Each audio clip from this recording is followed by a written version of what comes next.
Assalamu alaikum and welcome to CASS Dialogues, the official podcast of CASS Islamabad. My name is Shah Muhammad, a research assistant at CASS. Today we are honored to have with us Ambassador Aizaz Ahmad Chaudry, who will be talking about his new book, Pakistan-India Relations, Fractured Past, Uncertain Future.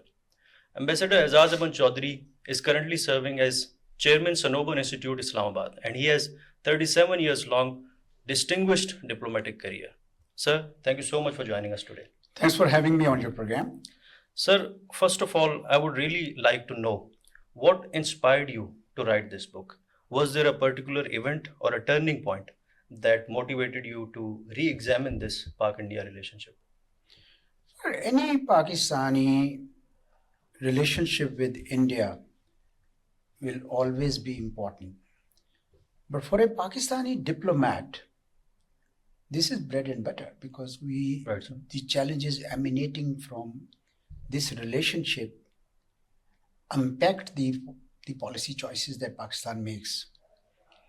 I've been privileged to have been associated with Pakistan-India peace process at least 3 times in my career. First time when I was Foreign Secretary Office's director in 1997, 98, 99. At that time, if you recall, a composite dialogue peace process had started. The two countries became nuclear armed. And then Prime Minister Vajpayee visited Lahore and Lahore Declaration was signed. So I was in a key position to see firsthand what was happening. The second time was when President Musharraf and Prime Minister Vajpayee started a peace process in 2004. So from 2007 and 2009, I was associated with that peace process as Director General of South Asia. And in that capacity, I had to travel a number of times to India for, one event or the other. And third time, in fact, on the day Mumbai occurred, I was in Delhi. We had concluded a 4-point cooperation, roadmap. Third time when I was Foreign Secretary, naturally as Foreign Secretary, you have to deal with your India policy from 2013 to 2017.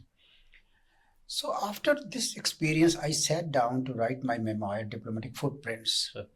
While writing that was more anecdotal and reflections from my own memories. I noticed that this relationship is so compact and complicated that I need a more dedicated book to explain what I need to say. So that was the beginning of it. And in the last year and a half, I started carrying out research. So as we all do, you are a researcher, others are, we do a literature review. So I gathered lots of books on my dining table at that time because only that could take British authors, American authors, Indian authors, Pakistani authors.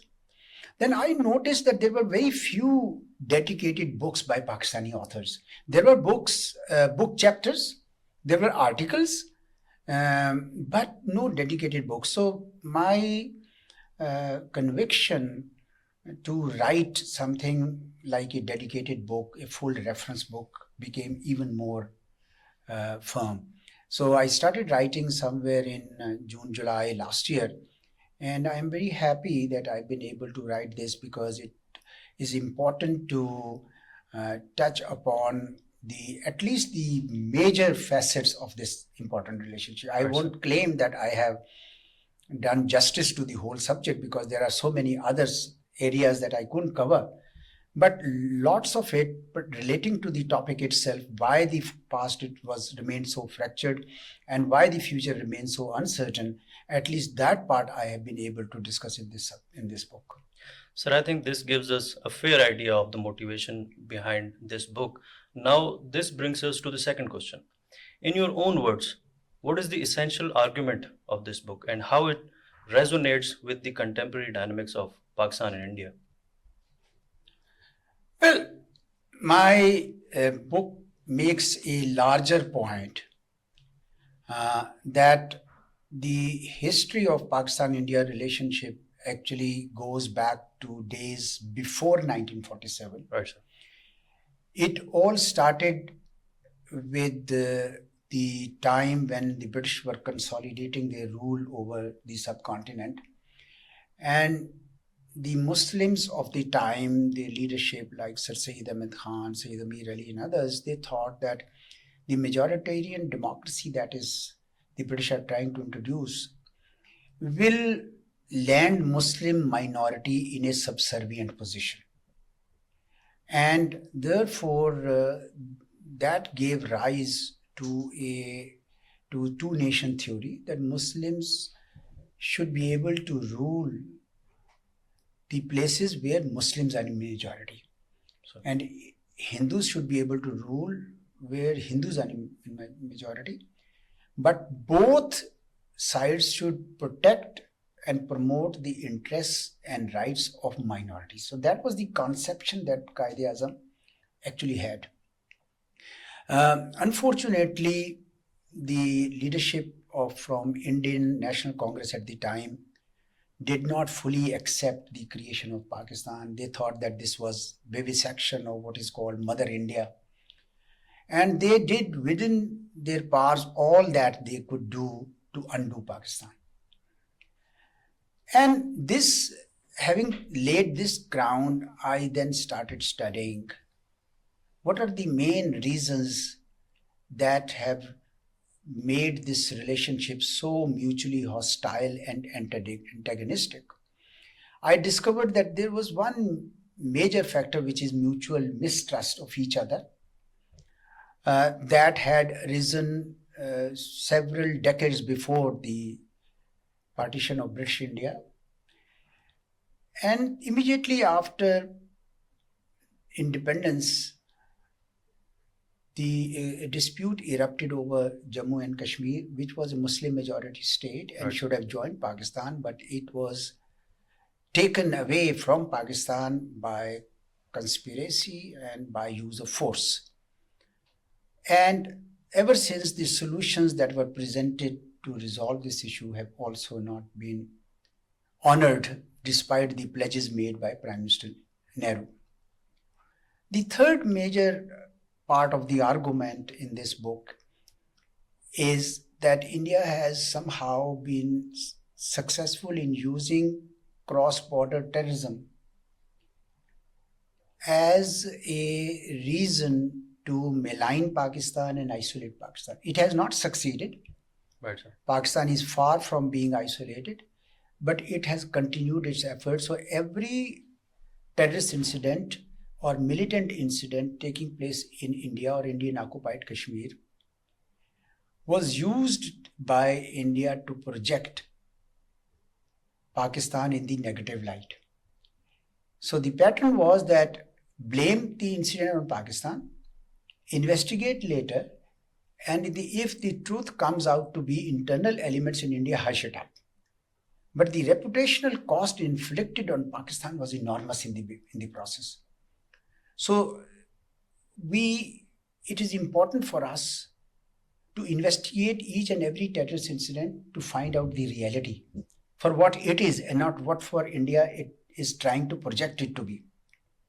So that's the argument in the fourth chapter of the book. Final argument, a part of the argument is that India of today is somehow nursing the idea of a united India or Akhand Bharat, which should subsume the territories that are Pakistan, Bangladesh, Nepal, even Afghanistan, even Tajikistan, and Myanmar. So the mural map displayed in the Parliament of the Indian capital, if you look at it, that represents a kind of Akhand Bharat, according to the words of a minister from BJP political party. Naturally, it is an offense to the sovereignty and territorial integrity of other states in South Asia. So if India continues to assert regionally and project itself as the dominant power, rather than establish relationship on the basis of mutual respect for each other's sovereignty, the region will never be stable.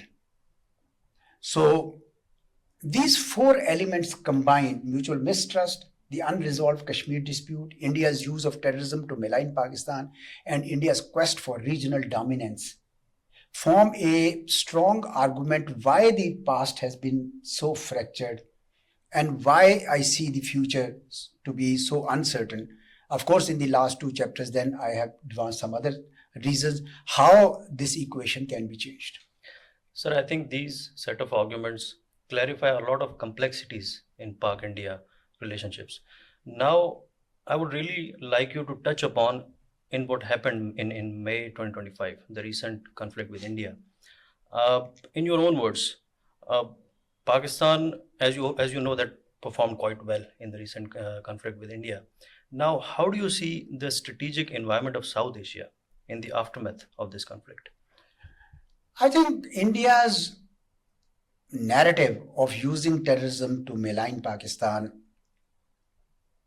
came against a reality check in Pahalgam, where everyone felt that the terrorist incident that took place in Pahalgam had nothing to do with Pakistan. So no country in the world was able to join in India's allegation that Pakistan was behind this attack. So India lost much of the moral ground right in the beginning.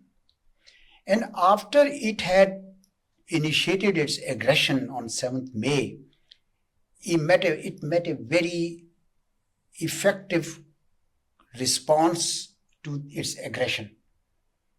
And we were able to, Pakistan Air Force was able to down 7 Indian aeroplanes and 1 UAV right on the morning of 7th May. This was a kind of rude awakening by India that their estimation that Pakistan is weak and we can aggress against Pakistan, that was flawed. Their judgment assessment was flawed.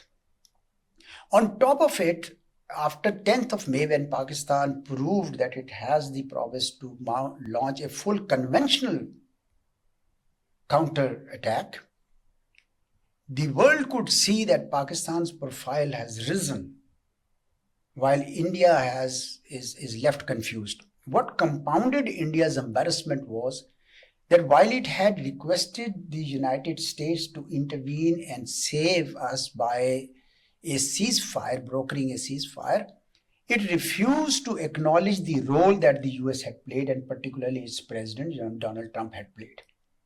And that naturally left India in the wilderness, because for 2 decades or so, India had thought that US was its most its strongest ally and support, and not ally, but a strongest strategic partner. And therefore, US will stand behind it. But the US didn't. So India went rushing to China and Russia in the SCO meeting. But they also had their own reservations about India, because during the BRICS meetings, when the subject of de-dollarization came up, India was the one which had opposed it, because they didn't want to offend the United States. So now India is left, and center, wondering what happened to its foreign policy.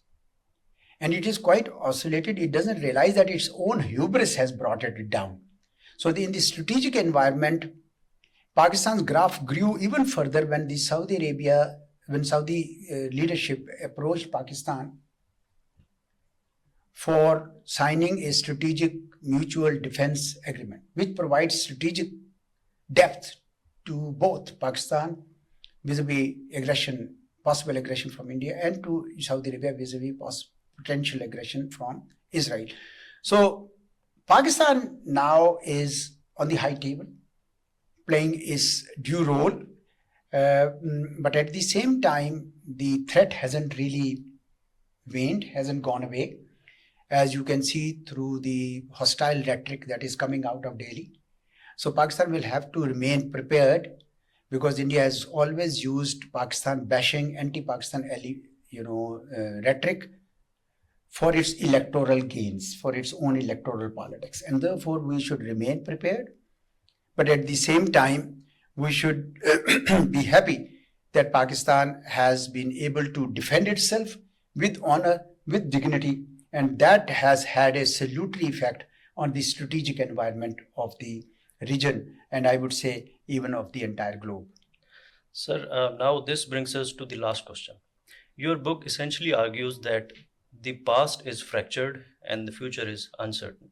Now, based on your knowledge and experience, what are the key steps to transform this uncertain future into a more stable and cooperative one for both countries? I believe there are enough sane people in India and in Pakistan who would know and recognize the importance of dialogue. Right. Because it is only through dialogue that bitterest of enemies have come to reconcile their differences. It has happened elsewhere in the world, and there is no reason why it cannot happen in Pakistan.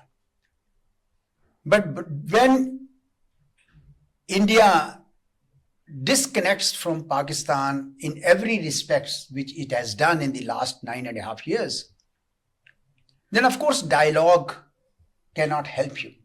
But should there be a change of heart on the Indian side, that their own regional and global profile will never be able to achieve optimal heights until India is able to work for the peace and stability of our region.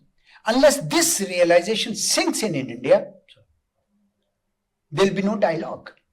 So for Pakistanis, the option is that we should remain open to dialogue, because dialogue is the way to go, but will not beg for it.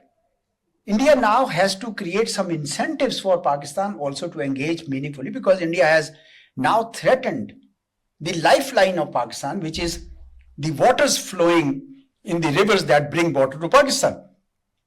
And therefore, I think the two countries must engage in dialogue. Second, Pakistan will have to remain prepared militarily, because India has gotten into a habit of conducting aggression against Pakistan. And unless we remain prepared, as they say, weakness invites aggression. Right. And therefore, we need to do that. Third argument that I have always made is that we should now also work towards comprehensive national security, which means that traditional defense, which alhamdulillah we are working very hard for that, but we should also go for economic security and for human security, something which together will comprise comprehensive national security.